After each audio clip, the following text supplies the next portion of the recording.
Hello po! Welcome po sa aming channel, The Fishing and Cooking Couple Mix Vlog.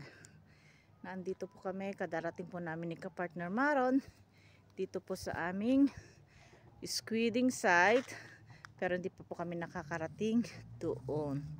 So, nandito pa lang po kami sa Moreton Bay Park, kung saan bungaran po ng aming fishing site. Ito po ay palaruan ng mga bata, mga pamilyang nagbabanding po. Gaya po siguro bukas marami pong tao dito kasi linggo, araw po ng banding ng mga pamilya. So meron po kasing swimming pool doon sa likod po ng CR doon.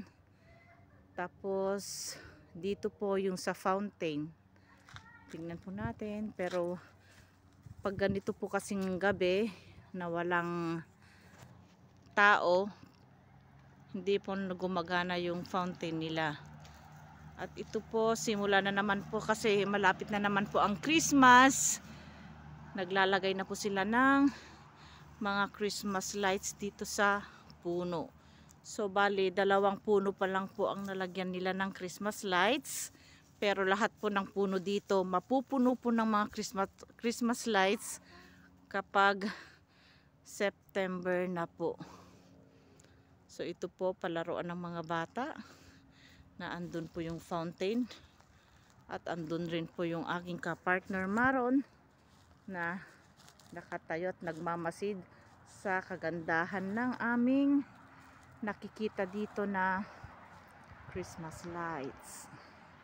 Ayan, maluwang po ito. Itong park po dito, maluwang siya. Meron din po doon shades. May mga shades po kung saan doon po kakain yung pamilya pag may mga dala po silang mga pagkain. So, andyan po marami din pong benches. At dito po banda yung parking area po ng Moreton Bay Park. At itong jetty po na naandon, yan po yung Winum Esplanade Jetty, kung saan doon po kami kukuha ng mga pusit. Kasi dito po talaga ang site ng mga madaming pusit na nakukuha. Pero itong park na ito po, marami din pong bawal na hindi pwedeng dalhin dito. Gaya po ng mga aso.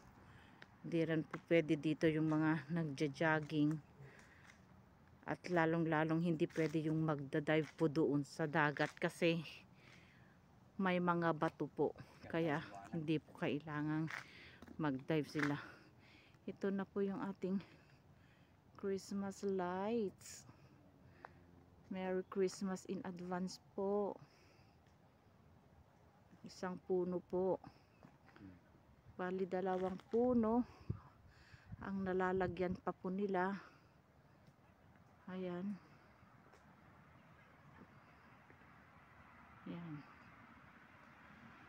At malinis po dito dahil may kanya-kanya pong mga trash cans na naka-steady po dito sa ating park. So, ayan.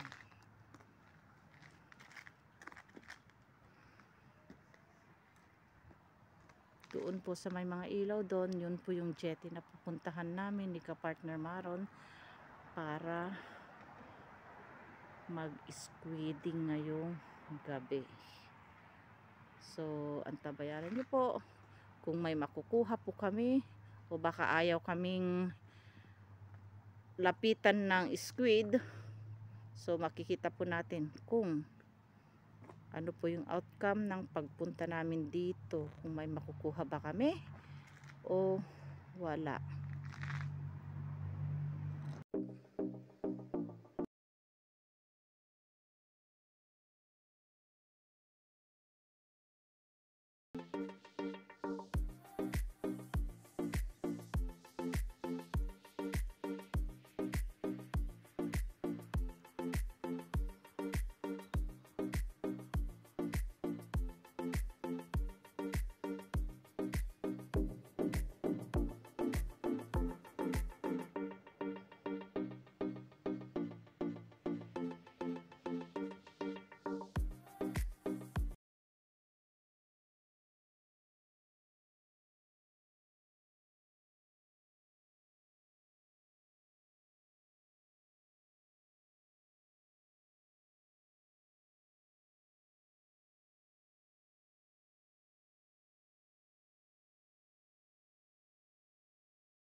Andyan po si ka-partner Maron. Magandang umaga po sa ating lahat.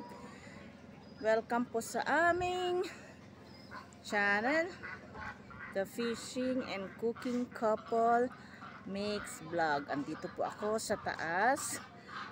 Kung baga, nakikita po natin yung dagat overlooking the sea. Na andun po yung fishing site namin na kung saan doon kami kumukuha ng mga pusit, pero napaka low tide po ang tubig ngayon. So nandito po kami ni ka-partner Maron, naglalakad-lakad dito sa may Baratilyuhan. So dito po ay merong Baratilyuhan dito sa tabi ng dagat. At si ka-partner Maron nagpapainit po doon dahil sa panahon po ngayon, winter dito sa atin. So kailangang magpainit para hindi po tayo mangatog sa lamig.